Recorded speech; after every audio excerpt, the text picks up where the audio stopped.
Hey guys, so it has been a little while since we've done an installment of the TikTok commentary series. If you haven't seen my other ones, I have done, I think, 3 other ones where I've talked about the true crime community, problematic nurses on TikTok, and the eating disorder, or glamorizing eating disorders on TikTok. So if you missed any of those, they will all be linked down below. Today's topic, I think, is probably one of the most serious ones, and definitely the one that probably gets me the most heated. I just feel so passionate about this topic, and man, you let him outside one time and he just thinks he's an outdoor cat all of a sudden. Anyway, I thought today's topic would be appropriate right now because something that has been very sorry about my cat, he'll stop in a minute. Something that's been very popular that I've seen as like a new trend on TikTok is actually trying nutmeg.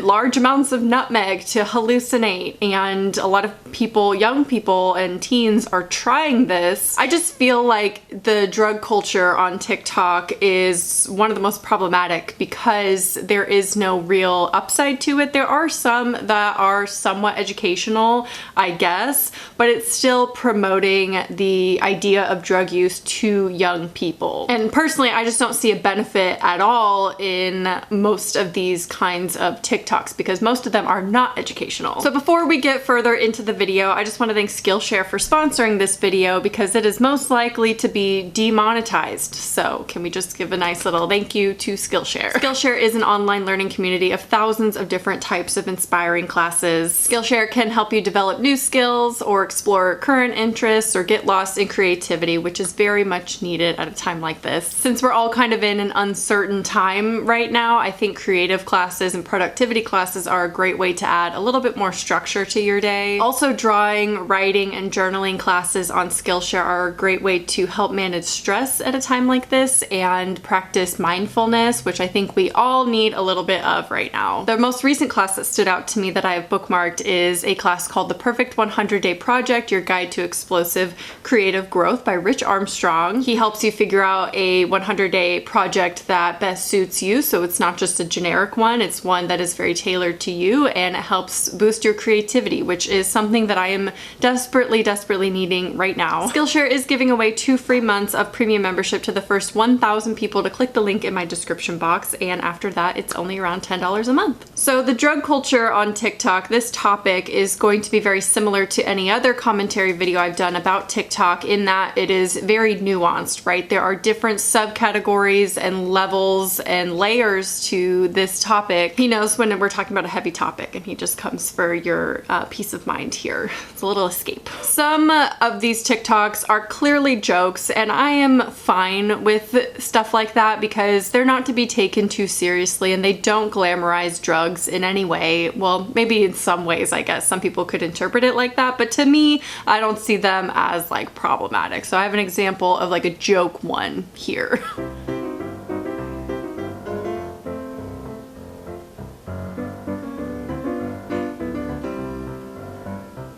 Obviously, they're just using a trend that was on TikTok for humor purposes. Like I said, I don't think they're glamorizing drug use or anything. It's just a joke. And I get it. Some things are just jokes. But we're not going to be talking about those ones. Rather, I'm going to be talking about the more straightforward TikToks that are, look at the drugs I'm using. Drugs are fun. How to make drugs. Now, I remember someone commented on a past video, on a past TikTok video, when I had mentioned I wanted to do a video on the drug culture, specifically amongst teens on TikTok, and children for that matter. Someone had pointed out that teens are now just posting onto TikTok what they would normally have been putting on their like Snapchat stories and whatnot. And that to me is a little horrifying because when you post something to TikTok, it has the potential for millions of people to access it. It's, unless you have a private TikTok, does that exist? I don't know. Most people go into posting TikToks to go viral. It's super easy to become popular and go viral, at least have 1 or 2 videos go viral on TikTok. It's easy to do it on there. So a lot of teens and children and young adults are posting to TikTok in order to do so, versus posting it on a somewhat private Snapchat where only your friends are meant to see it. So maybe this is true that they are just posting, like they finally have a platform to post stuff like this where it could potentially go viral, but that is so problematic to me because there is no regulation of this type of content, because there can't be, because there's too much content being posted every second. But we'll get into TikTok's role in all of this a little later. To me, it's more horrifying because the primary demographic of TikTok, as I've pointed out in many videos, is children, teens, and young adults, which are the most impressionable group of people. I think the issue with all of this is somewhat obvious because with all of this content being so accessible to actual children, they're gonna see it as more normalized and glamorized, for that matter. The more content they see being put out about drug use, and specifically the harder drugs, they're going to see that as more normal. They're seeing their peers do it, so they want to do it. And the more and more they see of it, the more they're going to want to try it and be curious about it. And there's no regulation, there's no real education about these harder drugs, just posts that are glorifying the use of them. The videos that even mention what they can do to not only your health but your mental health, especially as a developing child, are very rare. They're not the ones that go viral. Obviously the ones that go viral are the extreme ones, or the ones promoting it and telling you how to do it or how to get it or whatever. No one is really outlining exactly what these drugs can do to you and the severity of these drugs and how they're not to be taken lightly. So I do want to show a couple TikToks in this video. Obviously I'm not here to exploit the topic and just show you these TikToks for shock value, and I'm not going to be showing you the ones of actual children because I'm not here to post children on my YouTube channel doing drugs, because that seems highly inappropriate. So firstly, I get so uncomfortable about this topic. It makes me so anxious and uncomfortable, but we're gonna do it. Here we go. The first one is this one. The caption, "Benadryl is fun."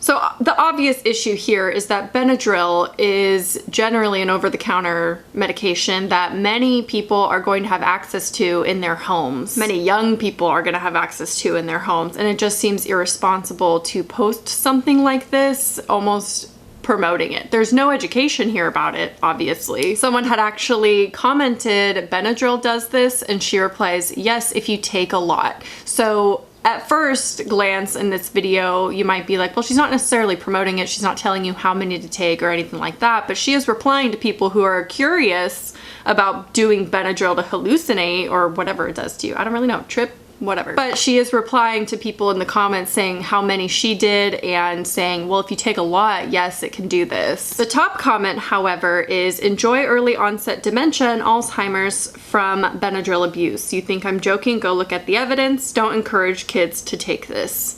Thank you." And then someone replies, "You think we care? Do you really? Funny." And that's the thing I see, is people who want to abuse drugs in their teens, they don't care. Because obviously if they did care, they would realize that it's going to leave lasting effects on their developing brain. So this brings me to the category of TikTok where they don't, you know, they're children and teens and they don't have access to hard drugs. So they look to their household items to hallucinate. They're trying, you know, DIY drugs, or they're taking a lot of something that already exists in their house to hallucinate. So like I mentioned before, this trend is going around where people will take tablespoons of nutmeg to hallucinate. Here's an example of one of those TikToks.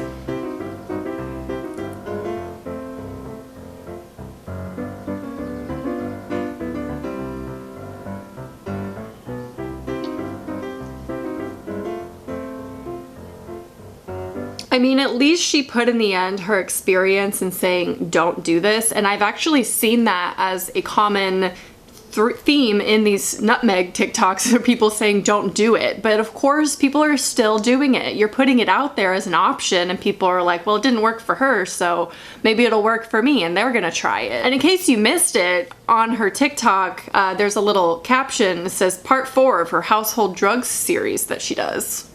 Household drugs. Not all household products are gonna be safe. Just because you already have them in your house and they're not necessarily regulated drugs doesn't mean that they're safe to do. Nutmeg, It's a natural product that's out in nature, right? Just because it's found in nature doesn't make it good for you and doesn't mean it can't leave long-lasting effects on you. Just like taking way too much Benadryl.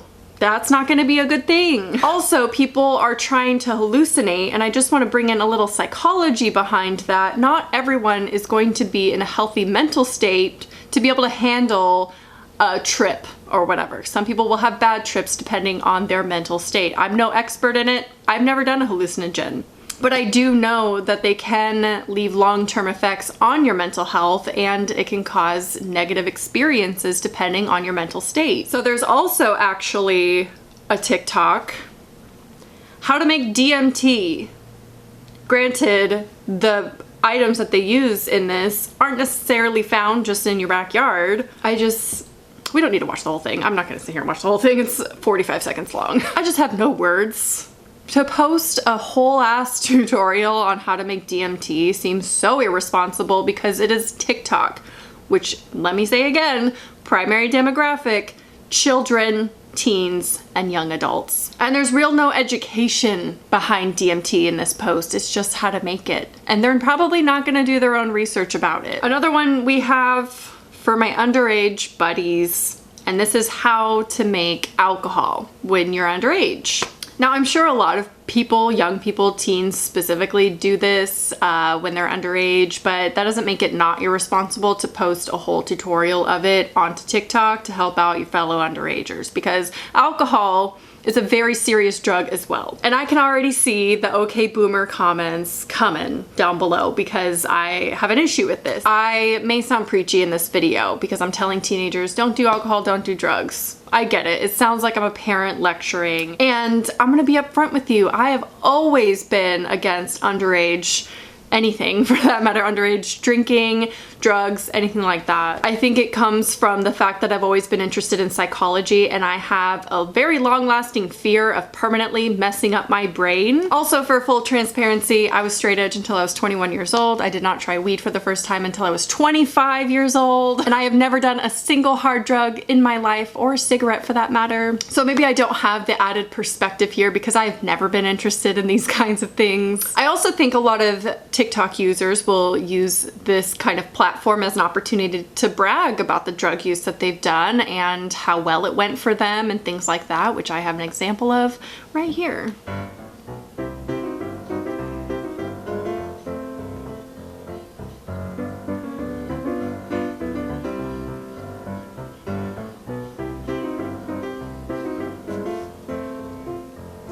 So different types of drugs are going to affect different people very differently. And that, I feel like, isn't being promoted enough on TikTok, because I know my limits, but when you're 15 years old, are you gonna know what you personally can handle or what you can't handle? I mean, it's just different for everybody. So posts like this saying that kind of message, sending out that kind of message that, oh, I did acid and it was great, I never had any issues.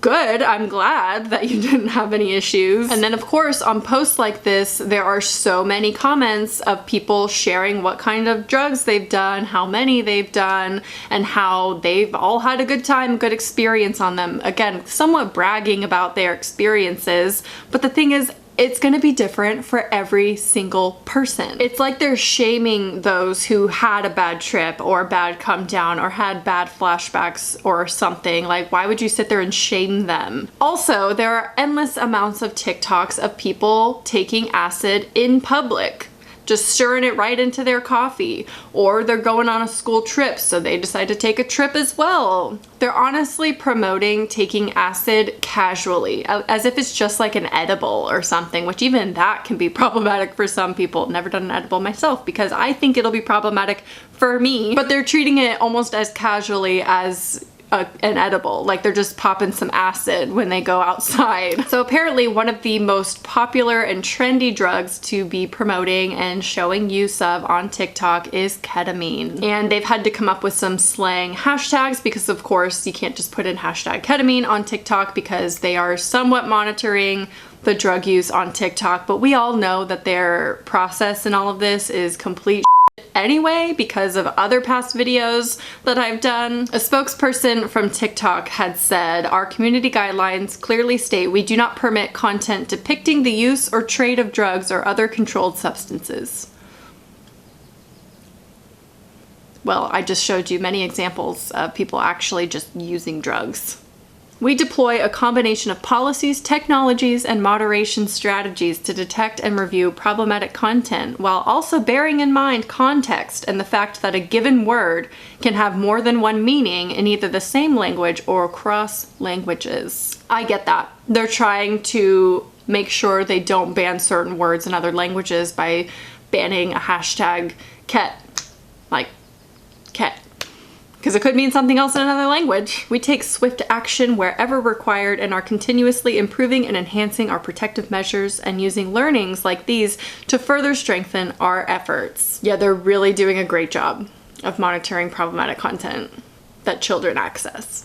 It's great. Like I mentioned, I understand that there are literally probably thousands of videos uploaded to TikTok every second, and to be able to monitor each one of them is probably impossible, but they definitely need to do something better for content like this that is actually going to be very harmful to children and teens. And I think that the process of going viral on TikTok is automatic because it's based on likes and comments and rewatches and how long people watch the video for. So all of that is by random. So when someone uploads content of drug use and things, it's, you know, you don't know if it's going to go viral or not because it is all random. So of course they're not going to be able to monitor all of these, but when it gets to the point of becoming viral, they need to be able to look at it and do something about it. However, it's not like these videos are just slipping through the cracks of their monitoring system. There are videos under hashtags that they're not monitoring because they're slang hashtags for these things, and they have millions of views of people abusing ketamine. Now, the app is listed as 12 plus in the App Store, but that basically just leaves it to the parents to discern whether or not they want their child to have access to this app.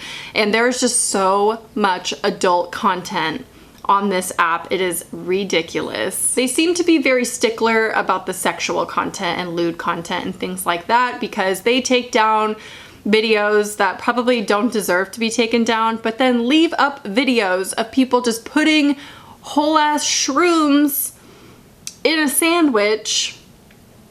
And I mean, they say that they are not allowed to post drug use. That's blatant drug use. Am I missing something?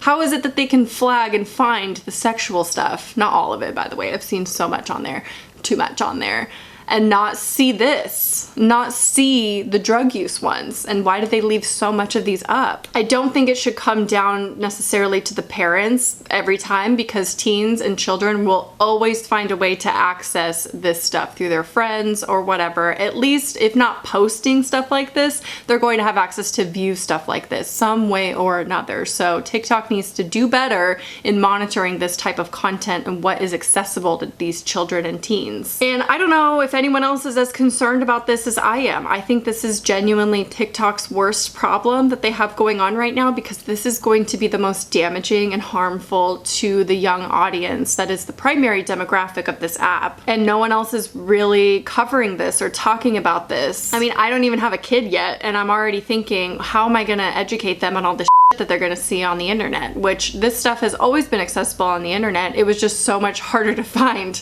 right? TikTok makes everything so accessible, and all this drug promotion and drug use and content and everything is just so problematic and horrifying to me. Now, I pointed out my biases still in this video, and I'm sure there are gonna still be people saying I'm overreacting. Maybe I am. You tell me if I am. That's fine. But I think drugs are a very serious thing and should be taken very seriously.